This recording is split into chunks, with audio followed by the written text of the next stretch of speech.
Hello guys Varanasi cantonment board में vacancies आई है। जैसे कि मैंने आप लोगों को पहले भी बताया है कि अपना प्रिपरेशन जारी रखे। वैकेंसीज हर डिस्ट्रिक्ट में, हर स्टेट में वैकेंसीज आती रहेगी। जहां पर भी कैंटोनमेंट बोर्ड की अवेलेबिलिटी है वहीं पर वैकेंसीज आती रहेगी। सभी डिस्ट्रिक्ट में, सभी स्टेट में यहाँ पे वैकेंसीज आएगी। प्रिपरेशन अगर आप करते रहोगे तो अगर आपको कैंटोनमेंट बोर्ड में ही जाना है तो वैकेंसीज में आपको अप्लाई करने का यहाँ पे बहुत ज़्यादा चांस मिलेगा और यहाँ पे अपना प्रिपरेशन आप जारी रखें। गाइज अगर हम कैंटोनमेंट बोर्ड की पिछले वैकेंसीज को यहाँ पे देखते हैं तो सभी में एग्जाम पैटर्न और सिलेबस यहाँ पे डिफरेंट दिया हुआ है। गाइज आज हम इसी एग्जाम पैटर्न और सिलेबस के बारे में डिस्कस करेंगे कि एग्जाम पैटर्न क्या है और गाइज यहाँ पे सिलेबस क्या है, क्योंकि प्रिपरेशन से पहले आपको एग्जाम पैटर्न एंड सिलेबस देखना जरूरी है, क्योंकि आपको इससे पता चल जाता है कि हमें एक्चुअल में पढ़ना क्या है और आगे हमें अपना प्रिपरेशन और टाइम टेबल शेड्यूल कैसे बनाना है। गाइज अभी हम यहाँ पे डिस्कस करेंगे जो वाराणसी कैंटोनमेंट बोर्ड है इसके सिलेबस के बारे में। सबसे पहले हम सिलेक्शन प्रोसीजर के बारे में डिस्कस करेंगे। गाइज जो सभी वैकेंसीज आई है इसके बारे में मैं एक साथ डिस्कस करूंगा। यहाँ पे सभी के लिए रिटन टेस्ट होगा, ठीक है। एक रिटन एग्जाम लिया जाएगा आपको सिलेक्शन से पहले। गाइज जो यहाँ पे मेडिकल ऑफिसर है उसके लिए ओनली यहाँ पे इंटरव्यू रखा गया है। रिटन टेस्ट के साथ आपका यहाँ पे स्किल टेस्ट होगा। अगर आप रिटन टेस्ट क्वालिफाई करते हो तो यहाँ पे स्किल टेस्ट भी लिया जाएगा।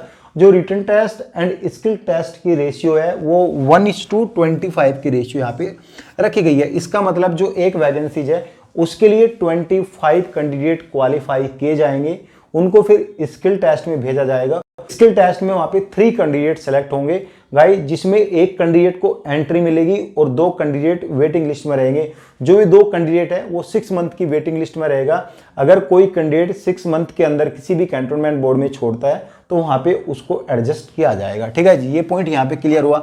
अभी हम इसके एग्जाम सिलेबस के बारे में डिस्कस करेंगे। गाइस जो इसका एग्जाम होगा वो 100 MCQ क्वेश्चन आएंगे, यानी मल्टीपल चॉइस क्वेश्चन आएंगे। आपको एक क्वेश्चन मिलेगा, उसके 4 ऑप्शन मिलेंगे। आपको जो ऑप्शन सही लगता है आपको वही टिक करना है। जो क्वेश्चन पेपर है वो OMR seat based question paper होगा। यहाँ पे CBT एग्जाम, आपका कंप्यूटर बेस्ड एग्जाम यहाँ पे नहीं लिया जाएगा। OMR सीट मतलब है आपको गोले भरने हैं। जो पहले पुराना पैटर्न यूज होता था वही पैटर्न इन वैकेंसीज में यूज होगा। गाइस यहाँ पे हिंदी और इंग्लिश दोनों ही लैंग्वेज में आपका क्वेश्चन पेपर आएगा। क्वेश्चन पेपर आपको हाथ में मिलेगा। चाहो तो आप क्वेश्चन पेपर घर पे भी लेके आ सकते हो, लेकिन वो डिपेंड करेगा कि गवर्नमेंट का रूल और रेगुलेशन क्या है, क्योंकि मोस्टली वैकेंसीज में जो OMR सीट के क्वेश्चन पेपर आते हैं उसमें क्वेश्चन पेपर आप घर ही लेके आ सकते हो। वेटिंग लिस्ट का मैंने अभी आपको बताया, ये वाला पॉइंट मैंने आपको पहले ही क्लियर कर दिया। जो भी वैकेंसीज में रिटन एग्जाम होगा उसको यहाँ पे 5 सेक्शन में डिवाइड किया गया है और यहाँ पे एवरी सेक्शन यानी प्रत्येक सेक्शन यहाँ पे 20 नंबर का सेक्शन रखा गया है। यहाँ पे सिलेक्शन होने के चांसेस है, क्योंकि पिछली वैकेंसीज का सिलेबस आप उठा के देख लो, वहां पे 52, 70% या 50%, 30% नंबर उनके सब्जेक्ट से रखे गए, जो कि बहुत टफ होता है। सब्जेक्ट बहुत बड़ी चीज होती है, क्योंकि सब्जेक्ट, पूरा सब्जेक्ट बंदा कितना ही कवर करेगा। क्योंकि यहाँ पे जीके रीजनिंग की तो बात एक अलग होती है, क्योंकि वो हर एक गवर्नमेंट वैकेंसीज में आता है, उसको आप एडजस्ट कर भी सकते हो। लेकिन अपना खुद का सब्जेक्ट में बंदा क्या से क्या पढ़ेगा अगर यहाँ पे टीचर की वैकेंसीज है, ठीक है। और स्किल टेस्ट होगा। स्किल टेस्ट में आपको 50% नंबर लेकर आने, ये आपका क्वालिफाइंग नेचर का होगा। स्किल टेस्ट यहाँ पे सभी वैकेंसीज में नहीं होगा, उसके बारे में मैं डिटेल बताऊंगा। जो आपका एग्जाम का लेवल है वो यहाँ पे ग्रुप C लेवल रखा गया है। पूरे एग्जाम में नेगेटिव मार्किंग नहीं है। आपको दिल खोल के यहाँ पे पूरे 100 क्वेश्चन करके आने हैं, डरने की यहाँ पे कोई बात नहीं है। अभी हम बात करेंगे सिलेबस की। गाइज मेडिकल ऑफिसर के सिलेबस को छोड़कर जो भी इस नोटिफिकेशन में सभी वैकेंसीज आई है उसमें जो ये 4 सेक्शन है, section A, section B, section C, section D, ये सभी में सेम है, ठीक है। अभी हम पहले section A, section B, section C, section D की बात करेंगे। जो इसका E सेक्शन है उसके बारे में बाद में बात करेंगे, उसमें कैसे 20 क्वेश्चन आपके आएंगे। गाइज जो सेक्शन A है लॉजिकल रीजनिंग के क्वेश्चन आएंगे एंड एप्टीट्यूड के 20 क्वेश्चन आएंगे, 20 नंबर का एग्जाम होगा। सेक्शन B यहाँ पे मैथ के क्वेश्चन आएंगे, मैथमेटिकल एप्टीट्यूड के क्वेश्चन आएंगे, इसमें 20 क्वेश्चन होंगे, 20 नंबर का एग्जाम होगा। सेक्शन C यहाँ पे हिंदी और इंग्लिश दोनों लैंग्वेज के क्वेश्चन आएंगे। हिंदी आपका 10 नंबर का आएगा, इंग्लिश भी आपका 10 नंबर का आएगा। ये टोटल 20 नंबर का एग्जाम होगा, 20 ही क्वेश्चन आएंगे।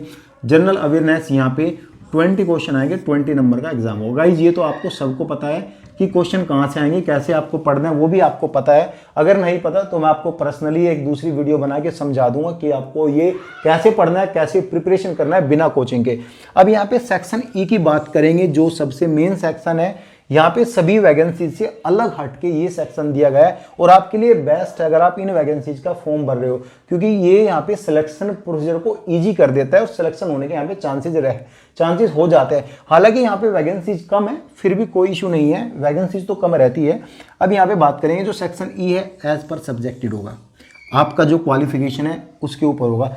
और जो यहाँ पे पहली वैकेंसी है जूनियर क्लर्क की वैकेंसी, उसमें 20 क्वेश्चन यहाँ पे कंप्यूटर नॉलेज के 20 क्वेश्चन पूछे जाएंगे। बहुत इजी है कंप्यूटर नॉलेज, यहाँ पे बहुत इजी है। छोटी सी एक बुक आती है वो आप पढ़ लेना, पूरा कंप्यूटर का सिलेबस वहाँ यहाँ से उठ के आ जाएगा। अगर नहीं पता तो मैं आपको बता दूंगा। असिस्टेंट टीचर के क्वेश्चन यहाँ पे, चाइल्ड पेडागोजी के क्वेश्चन आएंगे, यहाँ पे टीचिंग एप्टीट्यूड के भी क्वेश्चन आएंगे, 20 क्वेश्चन आएंगे। पंप अटेंडेंट के क्वेश्चन आएंगे, इलेक्ट्रिकल बेसिक के क्वेश्चन आएंगे और जॉब स्पेसिफिक के क्वेश्चन आएंगे। गाइस जॉब स्पेसिफिक मतलब है कि आपने जो जॉब में एक्सपीरियंस लिया है, हालांकि आप इलेक्ट्रिकल सब्जेक्ट पढ़ो या ना पढ़ो, हल्का थोड़ा बेसिक पढ़ लेना, लेकिन जो आपने जॉब किया है, अपना रियल एक्सपीरियंस आपने फेस किया है, उससे रिलेटेड ही यहाँ पे क्वेश्चन आएंगे।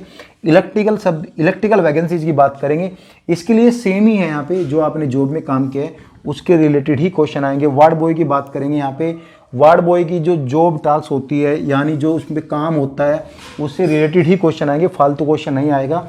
सैनिटरी इंस्पेक्टर की बात करेंगे, इसमें सैनिटेशन के क्वेश्चन आएंगे। मिडवाइफ की बात करेंगे, मिडवाइफरी की यहाँ पे क्वेश्चन आएंगे। गाइज यहाँ पे जो स्किल टेस्ट होगा, जूनियर क्लर्क का यहाँ पे स्किल टेस्ट लिया जाएगा। इसमें आपकी टाइपिंग होगी, हिंदी और इंग्लिश टाइपिंग होगी।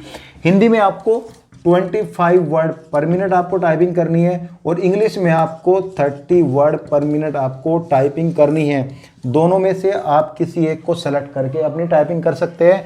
हिंदी से आप दूर रहे, इंग्लिश में ही आपको टाइपिंग करनी है, ठीक है गाइज।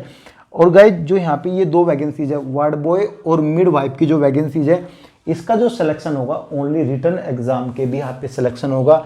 इसका स्किल टेस्ट नहीं होगा। रिटन में जिसके नंबर ज़्यादा है उसी का यहाँ पे सिलेक्शन होगा।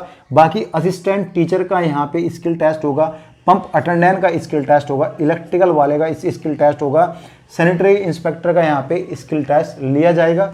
गाइज अगर नहीं पता स्किल टेस्ट में क्या होगा तो आप कमेंट्स कर सकते हो, मैं आपको बता दूंगा। गाइज ये रही पूरी डिटेल। फिर भी कुछ डाउट हो आपको इस सिलेबस को लेके तो आप कमेंट्स कर सकते हैं। Thank you.